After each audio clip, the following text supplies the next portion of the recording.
নমস্কার বন্ধুরা, আমি তুহিন রিভিউলজি চ্যানেলে আপনাদের প্রত্যেককে স্বাগত জানাই।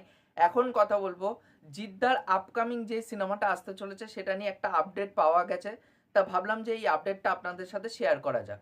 তার আগে ছোট্ট করে একটা কথা বলতে চাই যে হীরেমতি স্বর্ণজ্যোতি চ্যানেলে আমরা কালকে একটা লাইভ সেশন করেছিলাম। ওখানটা আমরা কিন্তু এই যে ইন্ডিয়া পাকিস্তানের যে যুদ্ধটা চলছে এবং যে কনফ্লিক্টটা চলছে অ্যাকচুয়ালিতে সেটা নিয়ে এবং অপারেশন সিন্দুর নিয়ে এবং অপারেশন সিন্দুর নিয়ে যে ছেলে খেলাটা চলছে, ক্যাশ গ্র্যাব করার চেষ্টা করছে যে বলিউড, এই টাইটেলটা রেজিস্টার করার জন্য নানা রকম প্রডিউসাররা এই ছুটছে এর পিছনে। এইটা নিয়ে কিন্তু আমি আমার বক্তব্য রেখেছি স্বর্ণজ্যোতির ওই পডকাস্টে। তা আপনারা চাইলে কিন্তু ওখানটা দেখতে পারেন এবং ওখানটা কিন্তু আমি নিজেরও মতামত রেখেছি এবং তার সাথে সাথে রিভিউ কমিউনিটির যারা আছে তারা কিন্তু ওই বিষয়বস্তু নিয়ে কিন্তু নানা রকম কমেন্ট্রি কিন্তু করেছে। চাইলে ওই লাইভ সেশনটা আপনারা গিয়ে দেখে আসতে পারেন। তা এবার যদি আপডেটে মুভ করি, তা যেই আপডেটটা শোনা যাচ্ছে অ্যাকচুয়ালি জিদ্দার ব্যাপারে, actually khaki the Bengal chapter জবের থেকে বেরিয়েছে তারপরের থেকে কিন্তু নানা রকম কথাবার্তা শোনা যাচ্ছিল যে সে এবার খাকির পর সে রাইহান রাফির সাথে ওই কাজটা আবার সে করবে, লায়ন কাজটি, যে কাজটা বাজেটের জন্য আটকে গেছিল সেই কাজটা আবার রিজিউম হবে এবং সে আবার ওই কাজটা করতে চলেছে। কিন্তু পরবর্তীকালে আরেকটা আপডেট সে শোনা যায় যে জিদ্দাকে নাকি বলিউডের থেকে একটি সিনেমা অফার করা হয়েছে, টু হিরো ফিল্ম হবে ওটা।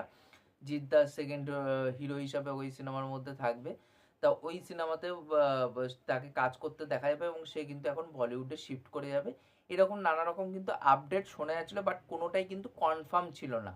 বাট আজকে বিশিষ্ট একটি নামী পত্রিকার মাধ্যমে যে কিন্তু এই জিনিসটাকে কনফার্ম করে দেওয়া হয়েছে। পরিচালক পথিকৃৎ বাসুর সাথে কিন্তু তার আপকামিং কাজ আসতে চলেছে আমাদের জিদ্দার, এবং সেই গল্পটি লিখেছেন হচ্ছে আমাদের অরিত্র ব্যানার্জি এবং পথিকৃৎ বাসুর এই জুটিটা কিন্তু দাবারু শাস্ত্রী এবং শ্রীমান ভার্সেস শ্রীমতী, যেটা রিসেন্ট টাইমে বেরালো, তা সেই তিনটে সিনেমার পর কিন্তু আবার তাদেরকে একসাথে জুটিবাদ্যে দেখতে পাবো অ্যাজ অ্যান রাইটার এবং ডিরেক্টর হিসাবে।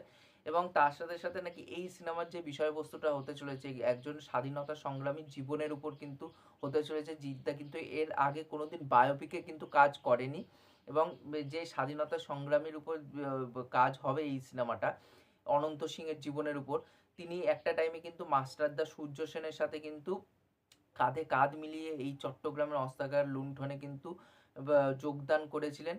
এবং তার যে না বলা যে অধ্যায়, যেটা ইতিহাসের পাতাও সে মানুষ ভুলে গেছে, সেই না জানা অধ্যায়টাই কিন্তু এই সিনেমার মাধ্যমে তুলে ধরবেন পথিকৃৎ বাসু এবং রাইটার অরিত্র ব্যানার্জি, অরিত্র ব্যানার্জি। এবার সেই জায়গার থেকে দাঁড়িয়ে এই সিনেমাটা কিন্তু যে পথিকৃৎ বাসু এটা মেনশন করে দিয়েছে যে অস্ত্রাগার লুণ্ঠনটা সিনেমার মধ্যে থাকবে, বাট সেটা কিন্তু স্বল্প পরিসরে থাকবে, সেটা কিন্তু মেন হাইলাইট পয়েন্ট হবে না। যে হাইলাইট পয়েন্টটা হবে সেটা হচ্ছে যে এইখানটায় কিন্তু জিদ্দাকে আমরা দেখতে পাবো। জিদ্দার মানে সরি, এই যে অনন্ত সিংহ স্বাধীনতা কেন দেওয়ার চেষ্টা করেছিল, আমাদের যারা দেশের বিপ্লবীরা আছে নিজেদের রক্ত ঝরিয়ে যে স্বাধীনতাটা এনেছিল, কিসের ভিত্তিতে এনেছিল। কারণ স্বাধীনতার পরে পরবর্তীকালে কিন্তু এই যে রাহাজানি, চুরি, ছিনতাই, করাপশান, এই জিনিসগুলো কিন্তু পরবর্তীকালে বৃদ্ধি পায় এবং সেটার বিরুদ্ধে সে কিন্তু সে লুট করে বড়লোকদের কাছ থেকে এবং সেই জিনিসটাকেই কিন্তু গরিবদের মাঝখানে বিলিয়ে দেয়। কাইন্ড অফ রবিনহুডও কিন্তু তাকে বলা যেতে পারে। সে মানে তাকে নিয়ে একটা কিন্তু মিথ আছে যে সে বিপ্লবী নাকি ডাকাত। এই মিথটাকে নিয়েই কিন্তু সিনেমাটার পুরো গল্পটা আধার হতে চলেছে। এবার দেখার পথিকৃৎ বাসু তিনি যেই টাইপের সিনেমা করেন, একটা সার্টেল পারফরমেন্সের সাথে, যে কাছের মানুষ সিনেমাটা হোক বা অন্যান্য যেসব সিনেমাগুলো করেছে সেইভাবে প্রেজেন্ট করে জিদ্দাকে। কারণ জিদ্দা কিন্তু অ্যাকচুয়ালি মাস সিনেমায় কিন্তু মাস মাসালা সিনেমায় কিন্তু সে করেছে বেশিরভাগ। এবার সেই জায়গার থেকে দাঁড়িয়ে নাকি জিদ্দাকে একদম লার্জার দ্যান লাইফ হিসাবেই কিন্তু প্রেজেন্ট করে, সেটাই হচ্ছে দেখার। এবং মানে অরিত্র ব্যানার্জি তার লেখনীতে কতটা জাদু আনতে পারে এবং ক্যারেক্টারটাকে কতটা বিগার করতে পারে সেটাই দেখার হবে।